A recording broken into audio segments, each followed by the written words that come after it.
While he's doing that, I'll start. So yes, thank you for the opportunity to speak to you all today. I was, very pleased that Gail, asked me to come and join, and I've been asked to kick off today's session where you have 3 talks all about essentially tendering and government and contracts, all of which everyone in this room does every day. So I don't propose to, cover things in a whole lot of detail, because I'm sure that the detail is something that you know better than most.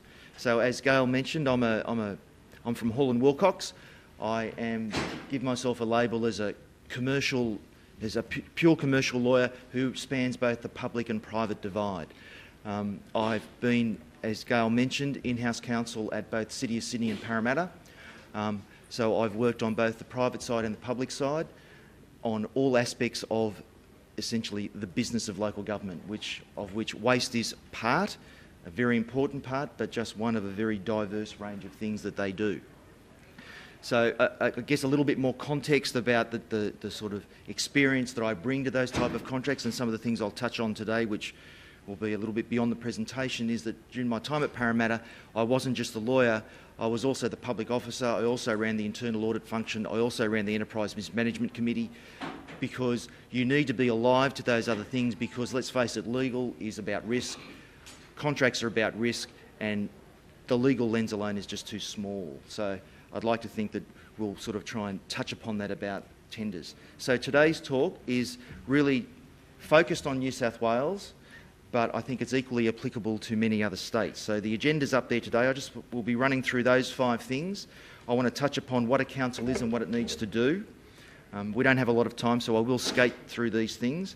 I want to touch upon the requirement for a tender and why we need to do it, and also spend a little bit of time about exemptions, because that's also very important. The form of tender is always a sensitive issue with local government, and one of the things we'll talk about a little bit later is, whilst I've written open and selective, I think a more relevant question is, why do local councils conduct their tenders so differently to everybody else? And we'll talk a little bit about that later. And then the last 2 points where I've got tender decisions and formalising the tender decision is something that I think is also important for tenders, because in my experience, lots of people don't do that very well. So you go through this whole process and then you never actually consummate the thing properly. So you end up with this massive, you kind of don't know what it is, because you don't have something finalised to speak to or to have a reference point to. So what are councils? For the people in this room who provide waste services of every variety to council, you deal with them a lot. Councils are a creature of statute. Unlike some of the state-based agencies, which are instrumentalities of the Crown, they're created by the Local Government Act. They can only do what statutes give them. So in that respect, they're very constrained. So often you will have a lot of you have administrative law overlays, and they can only do the things that they're allowed to do under statute, which is why it becomes so prescriptive and so codified in what they do. The functions and charters they have in the Act are cast broadly, and essentially they're cast in terms of providing services to communities to make them prosperous, to make them healthy, and as part of that, the natural flow is that they conduct themselves fairly and equitably. All that kind of, approach to things is very much, social justice based, and that's pretty common. But the key point for the purposes of our discussion today is they are statute based. They can only do what the statutes let them do. So when you come to functions, the functions they do are also those that are listed, and if you really want to cure your insomnia, go to sections 21 to 24 of the Local Government Act. You'll find a big list of legislation at a table, and it tells you what their functions are. Now, there are obviously a whole bunch of well-known ones: swimming pools, planning, library services. There's a list of legislation. Curiously, waste doesn't appear in any of those lists, but I think it's fairly obvious that it is part of what their general function is, because they provide those municipal-based services.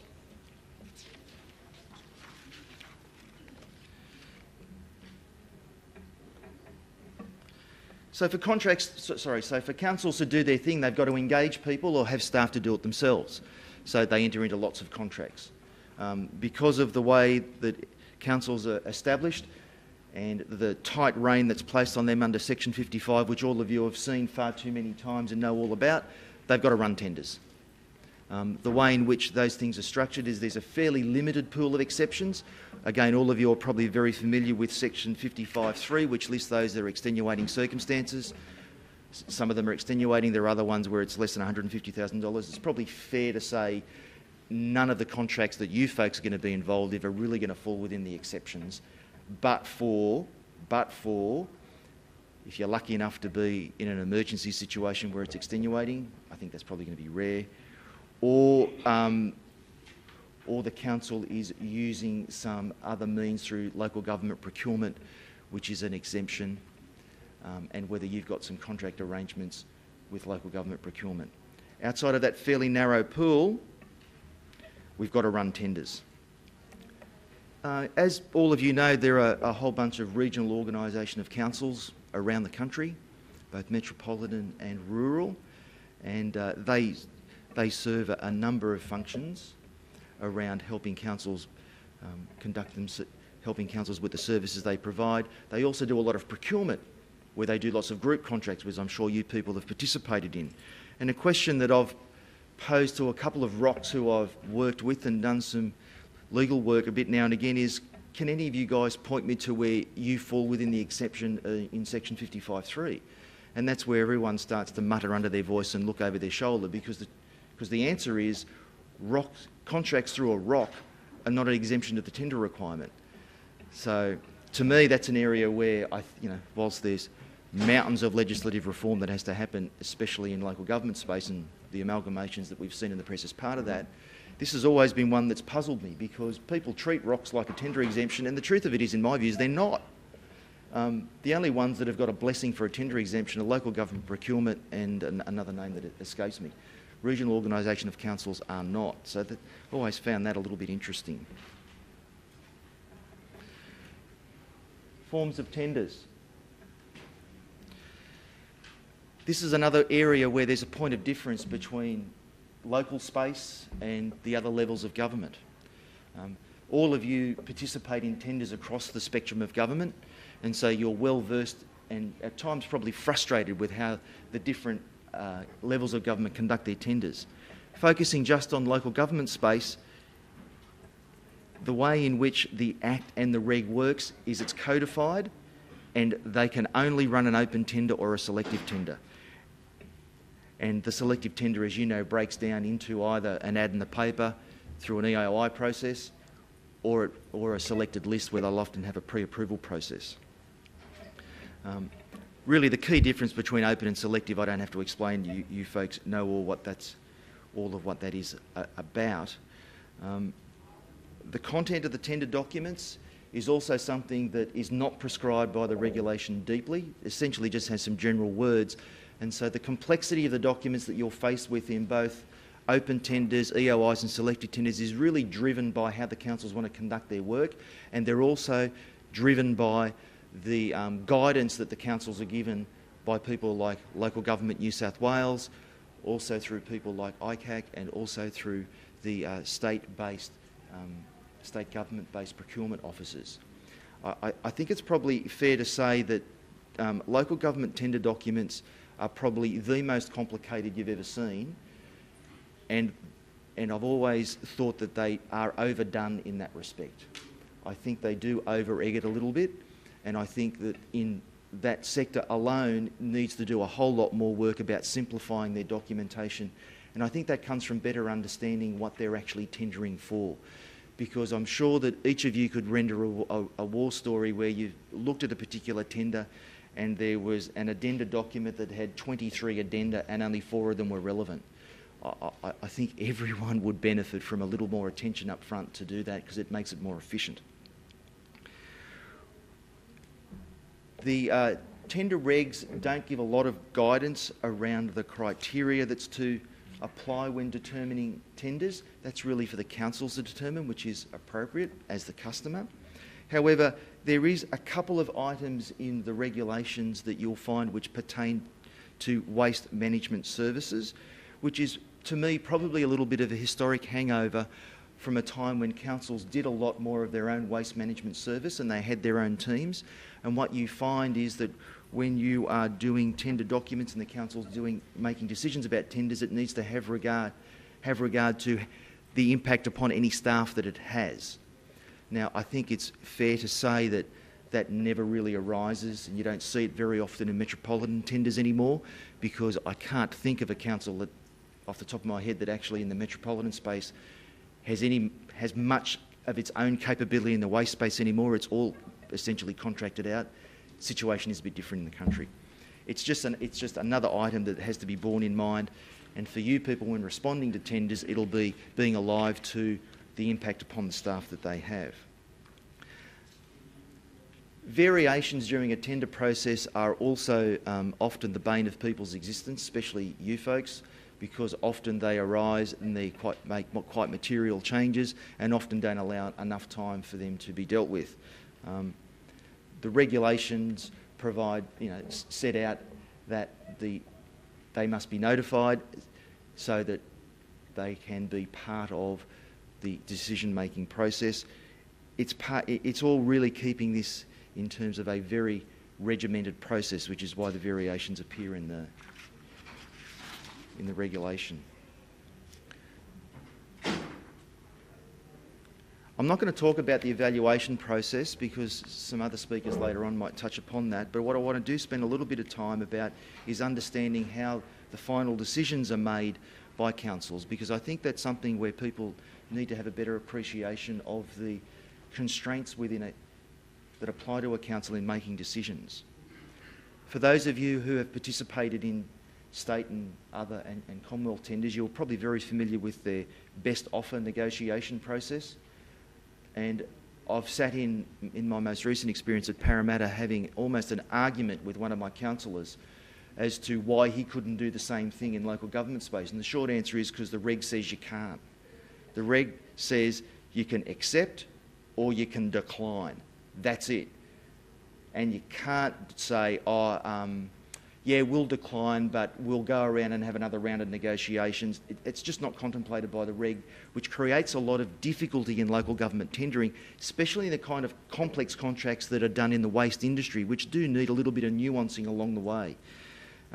Again, this is an area where, in my view, there needs to be some legislative reform and some, growing up about how tenders are done by local government, because I don't think that they're often getting the best deal that they can and doing themselves the justice that they need because of the constraints within which they work. I've also, question. 5 minutes, thanks Gail, I got it. The other thing to bear in mind also is when decisions are made at the end of a tender process, they need to be by resolution. And the other important aspect for councils is if they are declining, they must give reasons. They must give reasons as to whether they're going to enter into negotiations, and those reasons are important from a governance perspective for councils, so as to set the path forward for the negotiations.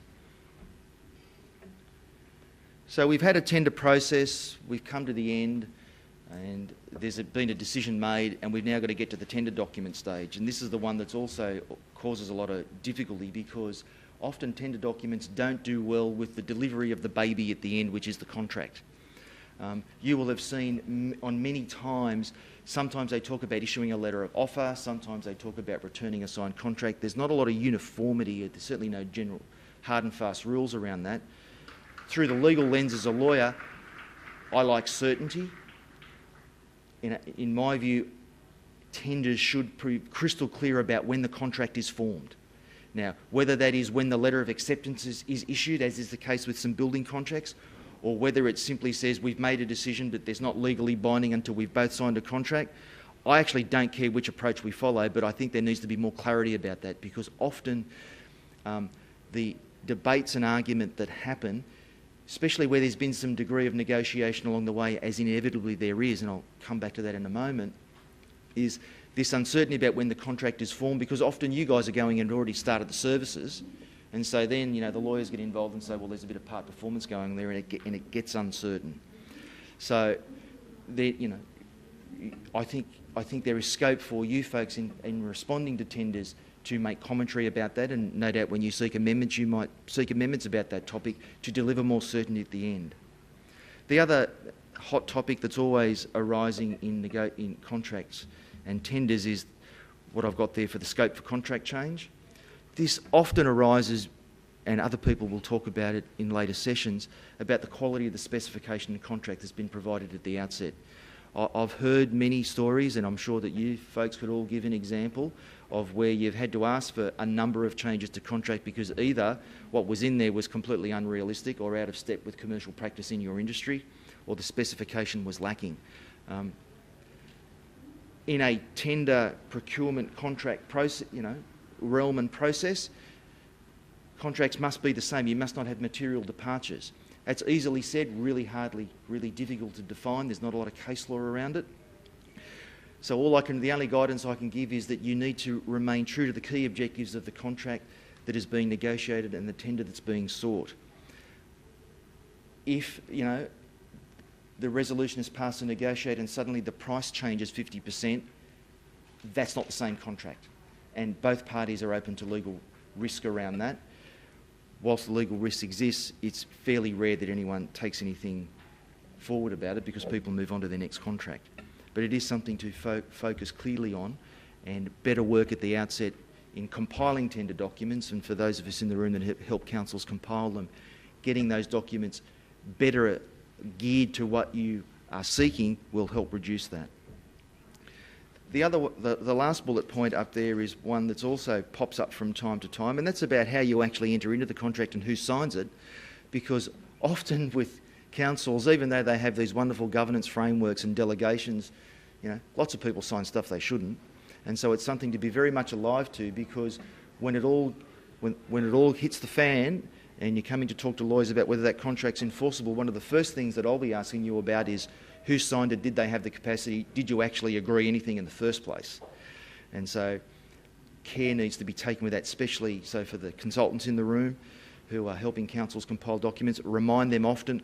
My tip to you is look at their delegation frameworks to make sure that the right people are making the right decisions and signing the right documents with the appropriate capacity. My tip to folks is that councils are generally not great about that because no one does any work on their delegation frameworks. For contracts that are worth many millions of dollars, I don't think that's acceptable. So I've given you a very much helicopter run through what tenders are, the sort of key rules that apply. I've barely scratched the surface, so I'm sorry that perhaps in some respects I've rushed, but hopefully it's been helpful about some of the areas where you might like to think a little bit deeper, whichever part of the role you play in the process. Thank you. Thanks, Maurice.